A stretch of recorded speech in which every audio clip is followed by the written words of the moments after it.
won't forget that morning, not if I live to be 100. I counted the men as they marched out of the yard. They'd hardly slept for weeks. We of the CID had slept even less, but the nightmare that kept us awake was all the same nightmare. That's why we weren't surprised when the commissioner asked us up to the conference room for a bit of a talk. He'd talked to us plenty, we knew that. It didn't help any to know what was ahead of us.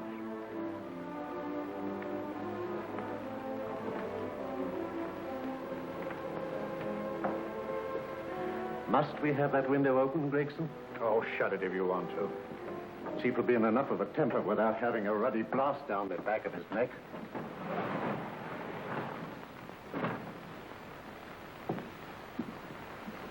Gentlemen, the commissioner. Stuffy in here.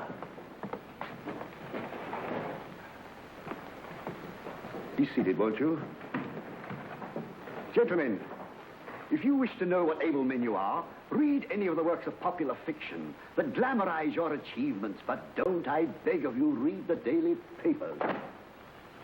They might give you an inferiority complex.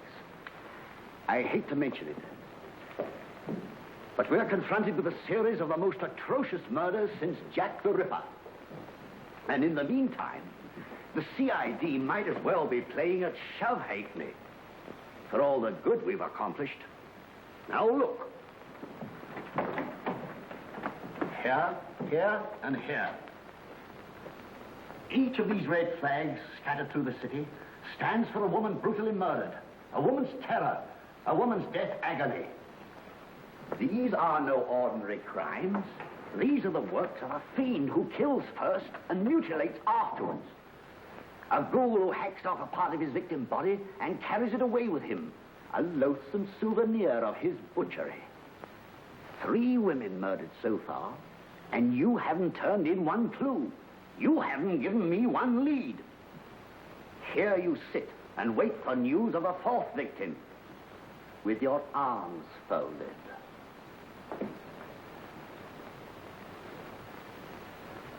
Well, we hadn't long to wait.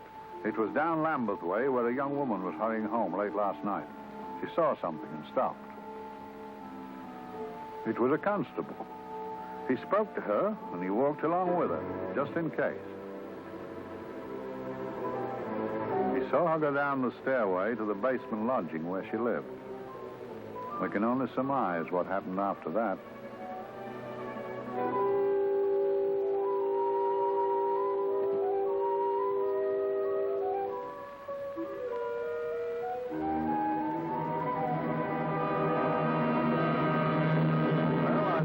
Pride in my pocket and went to see the man who'd so often helped out Inspector Lestrade and myself in the past, Mr. Sherlock Holmes.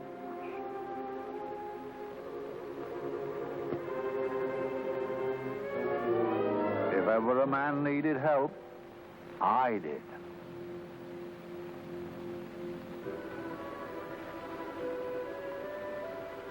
This makes 4, Inspector. 4 defenseless women here in the heart of London. And everyone with the right forefinger hacked off. Not hacked, Inspector Gregson. Cleanly, expertly severed. The work of a skilled surgeon. That's our only clue. Much about the age of my sister's girl. Is there no way of stopping this, Mr. Holmes? Yes. There's a way, somehow. The fiend that did this. I promise. I promise. We've nothing to go on. That's the rotten part of it.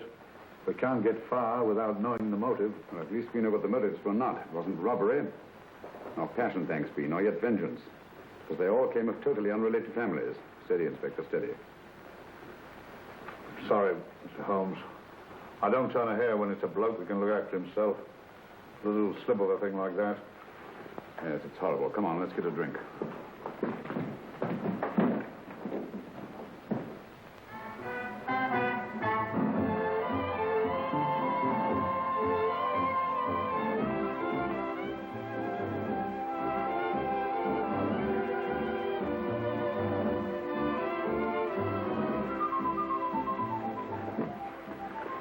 Give me, Mr. Holmes. Evening, Vincent. Whiskey and soda, please, and a double for my friend here, Inspector Gregson.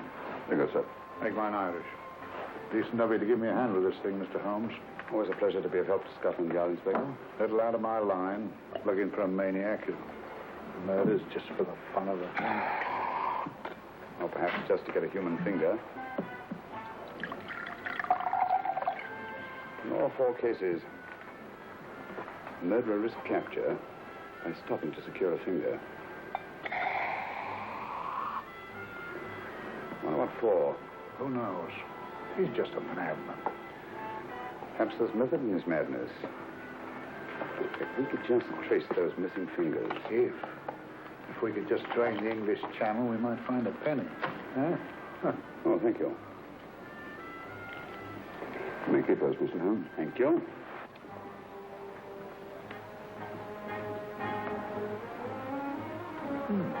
Sir George Fenwick, isn't it? Yes. Got his daughter with him. Don't be so naive, Inspector. You know everyone, don't you, darling? Well, hardly. A week ago, I didn't know you. A week. How fast it's gone.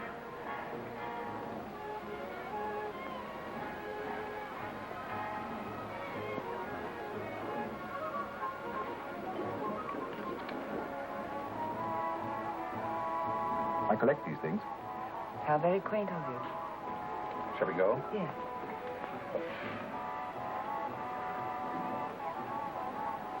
What are you looking at, Mr. Holmes? Looking at a very handsome woman. Outworn to the purple, but giving an excellent imitation. Would you like to come to my flat for a nightcap? Lovely idea. Yes, isn't it?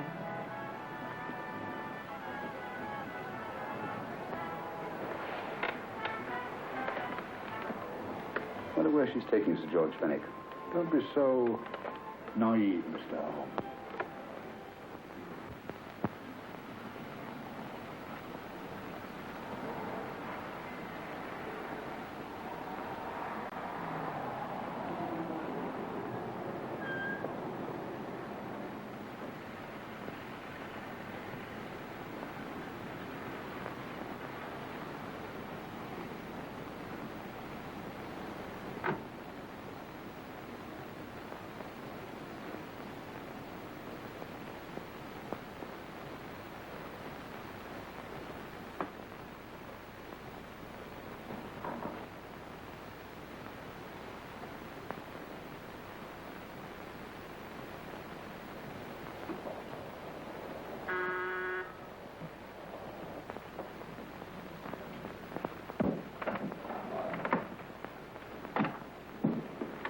Good evening, Mum. Hello, Grandon. Any messages? No, Mum.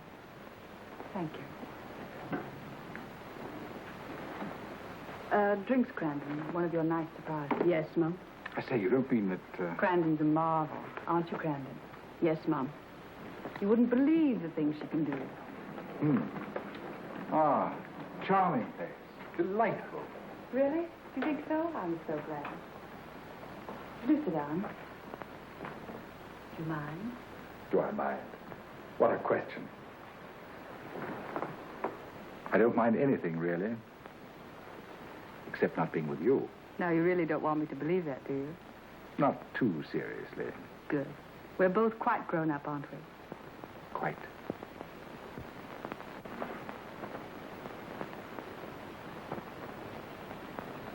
You're a treasure, Grandon.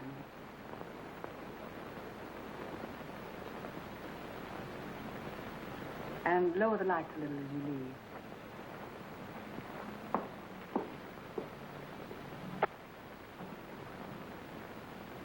I prefer a more flattering light. In any light, you'd be... Would I? And don't you know it? Perhaps I do.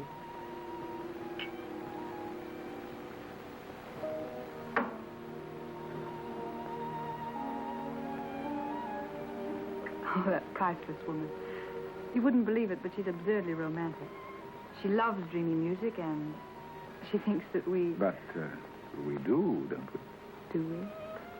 Well, it's rather soothing, restful. Yes. And we all need rest at times, like tired children who played too long. You've played with wooden soldiers, I suppose. Funny. Hadn't thought of that for years. Toy boats were my special joy. Anything I could set afloat anywhere. Like this. And this. Toy boats sailing into the Never Never Land.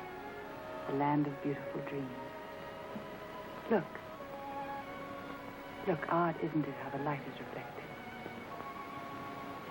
Little specks of light that move and move. Like stars on a slowly moving stream. You know, Holmes, I'm very sensitive to atmosphere. No? Yes, I can tell by the feel of this room there's been a murder committed here. It may interest you to know, my dear fellow, it was the other side of that door at the foot of the stairs that the poor girl was murdered. If only I could find it. Find what? The one thing these unfortunate victims had in common that might give us a motive for these murders. There must be something. Another Jack the Ripper, if you ask me, a homicidal maniac. No, Watson. In the case of Jack the Ripper, there was one thing in common. His victims were all from one walk of life, living in the same section of the city. In this case, the murderer chooses his victims from all walks of life and from different sections of the city. No, my dear fellow, this is not the work of a homicidal maniac. It's something infinitely more sinister. You mean the creeps? What else are you talking about? Watson, I'm convinced that these murders are only incidental to some larger and more diabolical scheme. That may be, but why the severed fingers? The answer to that question, my dear fellow, is our only hope of solving these mysteries. Dear sister, I am so happy. I had such a lovely holiday at Brighton with you and Alf. And I'm looking forward to being with you again. Poor little thing. Sort of raises a lump in your throat. I can picture her sitting here happily writing this letter. And a lot bit realizing that she's shortly going to her death. Hello? Gregson. Oh, there you are, Mr. Holmes. I've been looking for you everywhere. What's happened? Murder in Edgware Road, not half an hour ago. Woman? Yes. And the right forefinger cut off clean.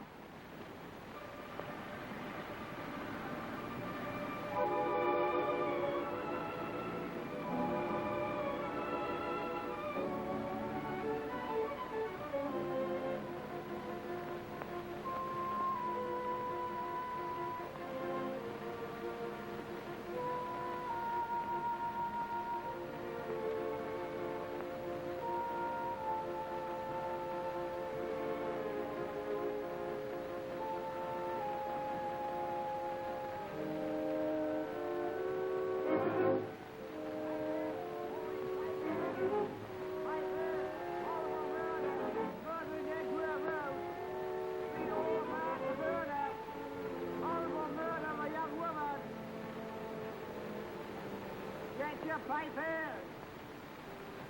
Horrible murder! Piper! All about the murder! Pauline Piper! All about the murder!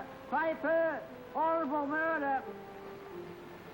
Another young woman found murdered! Piper said! Horrible murder! Piper! Piper! Read all about it! Get your Piper! Murder in Edgware Road! Horrible thing, the murder. Shocking murder. Murder in Edgware Road.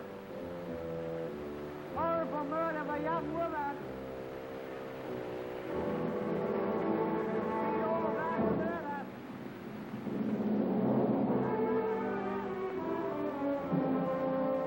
Oh, Ma'am, there's been another of those horrible murders. Dear, dear, how shocking. Yes, Mum. I really don't feel quite safe here myself. Oh, dear.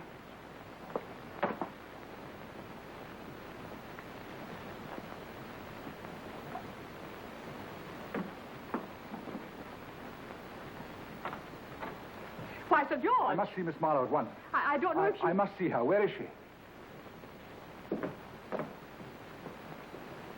Lydia. Why, Sir George, what is it? What happened? I don't know. You'll have to help me. You've got to help me. But I don't understand. Listen. I woke up a few minutes ago in a cheap boarding house off Edgware Road. I don't know how I came there. I don't know when. The last thing I remember is being here with you. Calm yourself, Sir George. When did I leave here? Well, it was about, it was 10:45, Mum. Precisely. You seemed, forgive me, just a little distressed.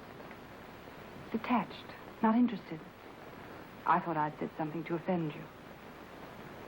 I don't remember.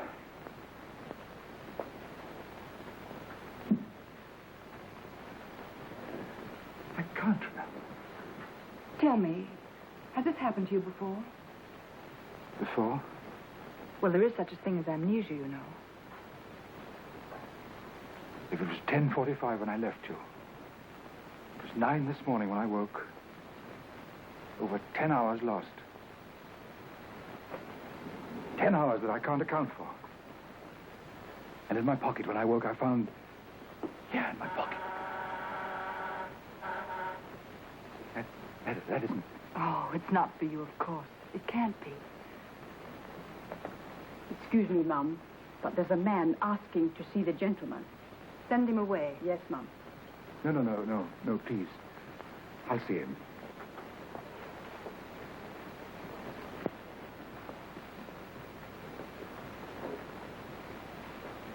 Well? Delightful room. Not much like the place you woke up in this morning. You followed me here? Yes. Are you a detective? Oh, no. Quite the contrary.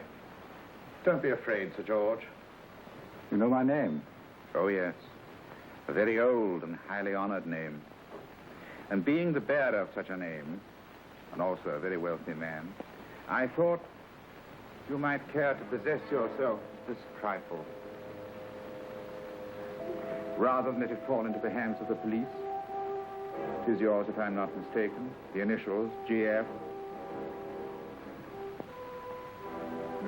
Where did you get this? It came out of your pocket. I saw it fall, but you never noticed. You were very busy, bending over something with a knife. Then you put something in your pocket.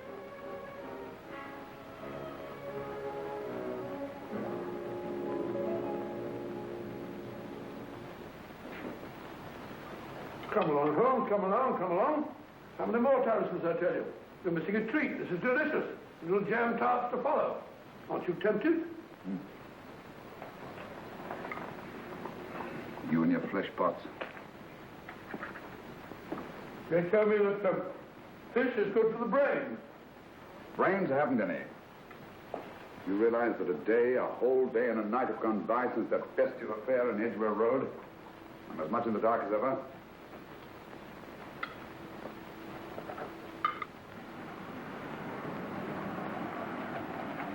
Hello, here comes a client, unless I'm very much mistaken.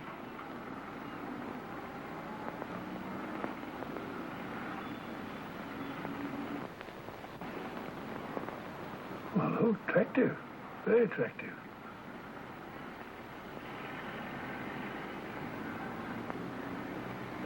Obviously, she left home under the stress of some very great emotion. How do you know that? She wasn't wearing any gloves. A startling omission in a young lady of fashion.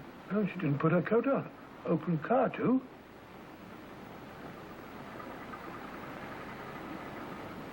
Furthermore, there's something in that bag she wants to show me. What makes you say that? Bag doesn't match her dress, indicating it was picked for size rather than style, to accommodate some bulky object. You amaze me, Holmes. What do you mention, my dear fellow?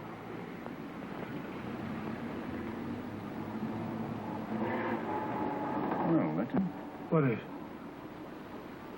A cab, turning at the empty house. Wonder why he followed her here. Oh, wouldn't you?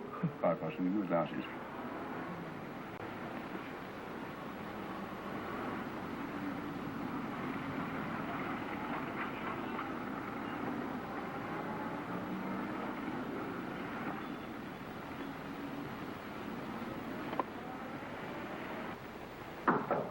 Well, we shall soon know.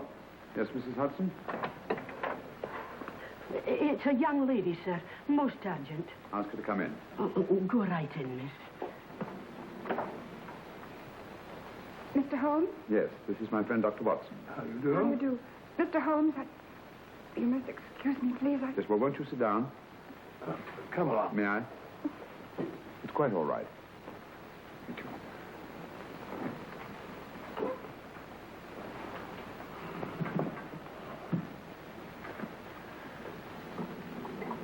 Now try to control yourself, Miss Fenwick. You're with friends.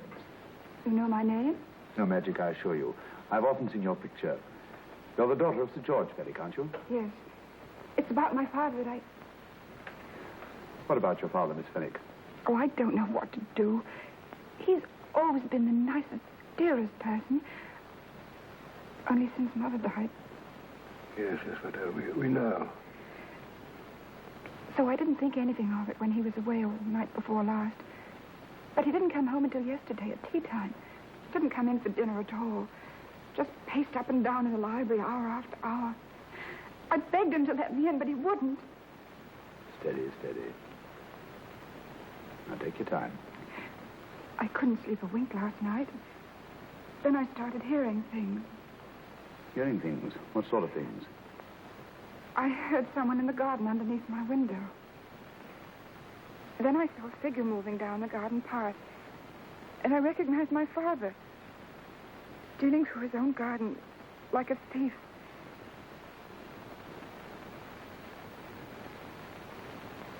He had a spade in his hand. And he stopped by the greenhouse where he started to dig.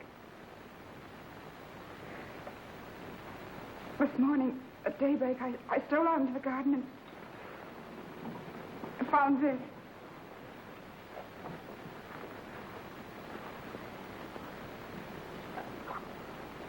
A finger.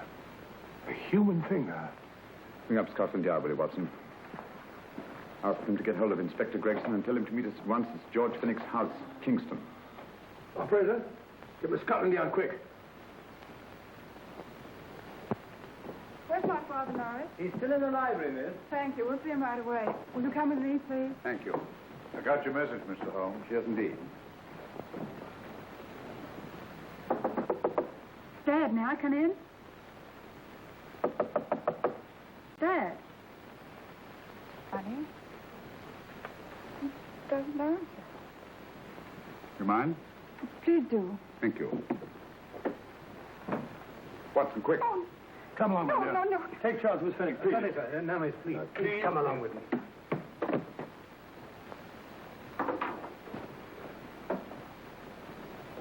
Dead? Yes. What do you make of it, Doctor? Shot in the back between the second and third ribs. The bullet undoubtedly had penetrated the heart. Look at the powder marks on his coat. I was afraid of this. What do you mean? Don't you remember the man in the cab who followed Miss Fenwick to Baker Street? Well, you don't think he had anything to do with it, do I you? think it's reasonable to assume that he tipped off someone that I'd been sent for. George has obviously been murdered to keep him from telling me what he knew. What was the weapon used? Small caliber revolver, point blank range, by the look of the wound. The murderer came in through those French windows. The mud from the garden he brought in his boots. Sir George must have surprised the intruder. Passed the room to him here. What follows we can't tell. But from the location of the wound, I'd say that he turned his back for a moment, and as he turned, the muzzle of the revolver was placed between his ribs and one muffled shot fired. And you mean to say he kept on going, even after he was shot? There's no doubt about it. Look there. A trail of blood leads us back to the desk. Something Sir George was after. Something. I know. He was trying to summon help, poor chap. I don't think so, Watson. There's the bell pulled by the fireplace. No, you'll notice from the trail of blood that Sir George made straight for this desk here. I wonder. There was something he was desperately anxious to get. Hello. His right hand's clenched. Perfectly natural. Death agony. The left hand lies open. Why only one hand clenched in the death agony? The right hand, the hand nearest the desk. Please note that.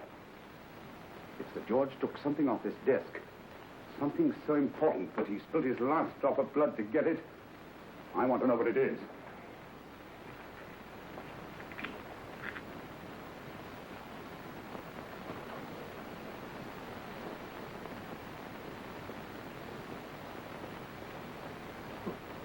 Nothing but an ordinary match folder. Where does that lead us? I imagine to something very important, Gregson. This match folder's from Pembroke House. Why shouldn't it be? He was there, you know. We saw him yesterday. Yes, but the effort he made after he was shot to get hold of this match folder. It's just possible he wanted someone to remember Pembroke House. He may have wished to recall it to someone who saw him there. Someone who, like ourselves, saw him with a woman.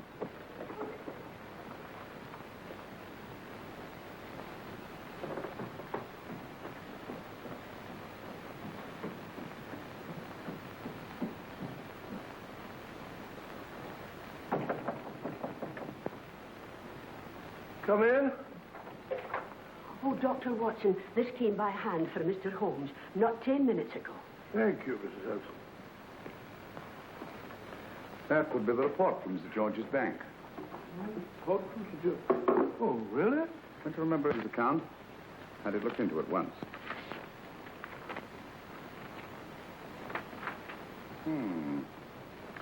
He drew out his entire balance in cash, nearly £10,000, yesterday, just after that young woman was murdered. What does that suggest you, Watson? But he paid it out to someone. Precisely. I smell the faint, sweet odor of blackmail. You don't think he paid it out to someone who saw him murder the McLean woman? Sir George never murdered anyone. But he did have that woman's finger, and he emptied did